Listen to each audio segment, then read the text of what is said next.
Hello, this is Jonathan Jardina, and I'm just making a quick video to comment on an important part of Powell's speech yesterday that I just now got to hear. So I'll try to play it, the relevant part, and maybe it's wishful thinking, but I'm going to try to explain why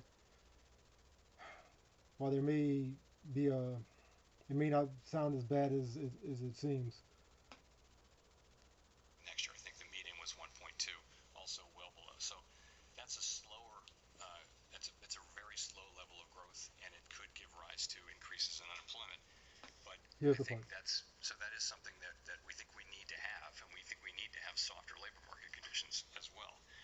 Um, we're never going to say that there are too many people working, but the real point is this. Inflation, what we hear from people when we meet with them is that they really are suffering from inflation. And if we want to set ourselves up, really light the way to another period of a very strong labor market, we have got to get inflation behind us. I wish there were a painless way to do that. There isn't. So what we need to do is get rates up to the point where we're putting meaningful downward pressure on inflation. And that's what we're doing. And we certainly don't hope.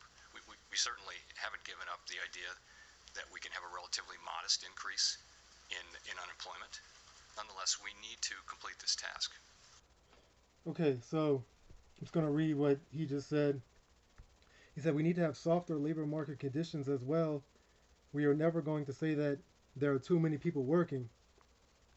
Thank goodness. That's my interjection. Um, but the real point is this: inflation. What we hear from people when we meet with them is that they are really suffering from inflation. If we want to set ourselves up really like the way to another period of very strong labor markets, we've got to get inflation behind us. I wish there was a painless way to do this, but there isn't. We certainly have not given up the idea that we can have a relatively modest increase in unemployment. Nonetheless, we need to complete the task. So at the end, he's saying that he thinks the best scenario is just some increase in unemployment. You may think, wow, that's really the best that we can do, and isn't it? And you might also think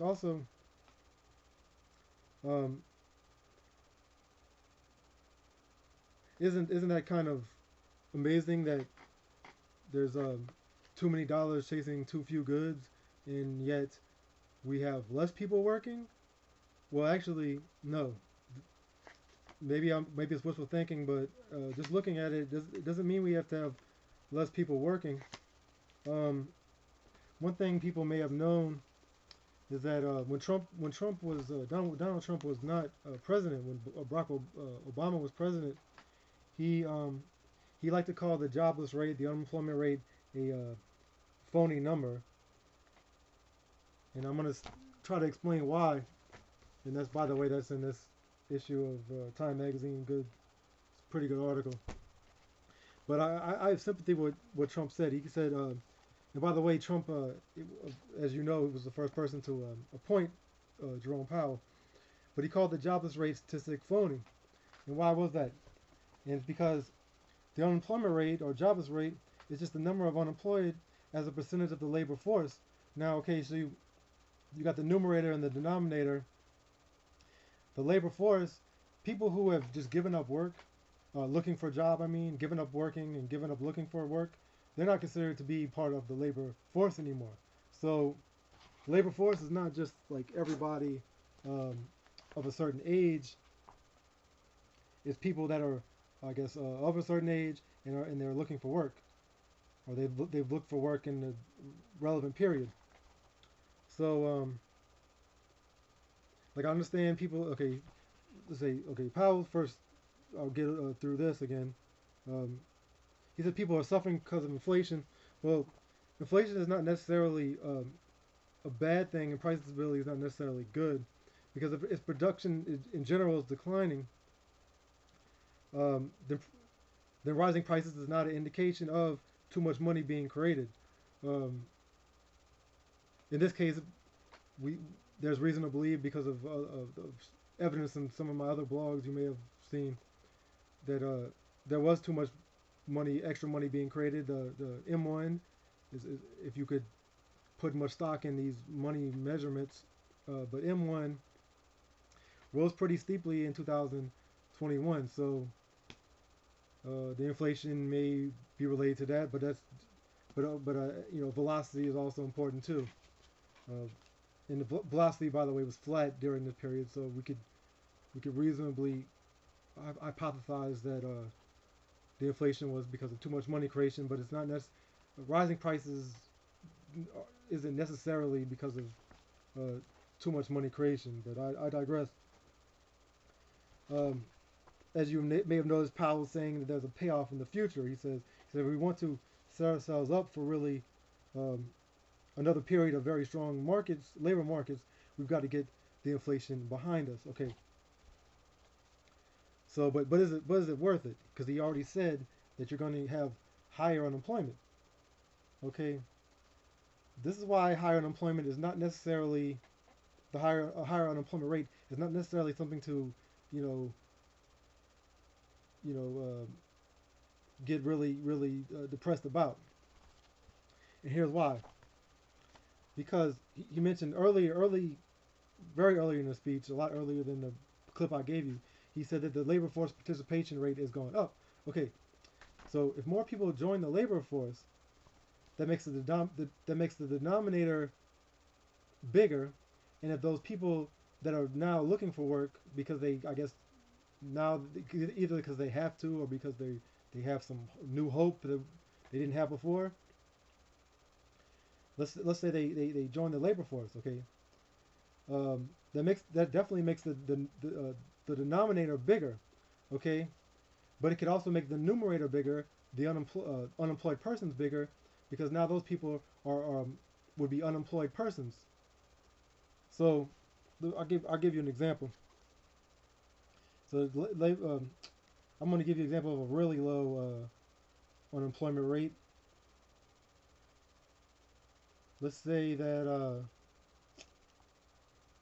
you got two people you got a really small economy. Okay, you got two people unemployed, and there's 100 people in the labor force.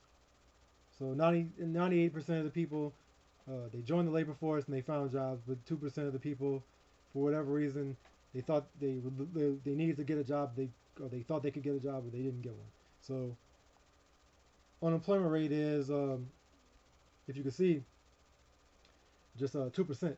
Okay, we take the same exact population. Okay, now let's say um, four more people join the labor force. Okay, four more people join the labor force. So now there's 104 in the labor force. You got the two people unemployed. Still you got the two people unemployed. But now you got the four people now that weren't in the labor force at all, and they joined the labor force, but they didn't find work, so they're unemployed. So uh, numerator is 6, and the denominator is 104. Okay, let's crunch that and see if the unemployment rate went up. I'm almost positive that it did, without even doing the numbers.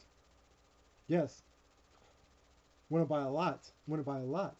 See, 5.7% unemployment rate. Really, or 5.8% unemployment rate. Unless I got something wrong, let me do it over again and make sure. That's really high. 6 divided by 104. So if we have 5.8% unemployment, and it's not because there's any fewer people employed. There's 90. Okay, there was 98 people employed with jobs before. Um,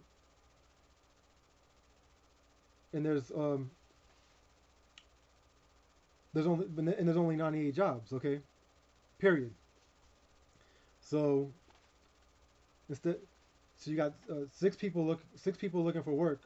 you got 104 people that wanted jobs, but there's only 98 jobs. So six people don't have a job. But that's the thing though. There's not any fewer jobs. It's just the the the stats look worse because only because four people went into the labor force, okay, or decided to join the labor force. So and you saw the increase went from 2%, which would have been like a historically low figure, to 5.6%, which is considered or 5.8%, which is a bad figure. So that's why like there's definitely some truth to what Trump said when he wasn't in office, is that this unemployment rate figure is not a good indicator of telling us that things are getting worse or getting better. You have to look at the denominator too. It's like did more people did the stats look worse mainly because you have people joining the labor force? If that's or looking for work that before didn't even feel like it was like worth doing, you know, because if that's the case, then that's not a bad thing. So I don't know if that's what Powell means when he says, oh, the unemployment rate's going to go up a little, and that's the best case scenario. It's going to go up some. That's the best case. Um, I don't know if he's saying, well, it's because increased labor force participation, because he does mention that the labor force participation number looks better, or I shouldn't say better. Try to be neutral. Has labor force participation has gone up, and so you could have higher unemployment just because of that. Well, even though there's not anybody uh, that's that lost a job. Okay, Powell probably thinks that some people are going to lose their jobs, and he's talking about pain a lot. But just but if you really look into it, and I guess you want to find some bright side, I guess then it could just be the increased labor force participation. Um, in this recession may not be as scary as it seems, but yeah, I could be wrong. So we'll see. But that's my take for now. I'll try, until next time. Have a good one, and good luck.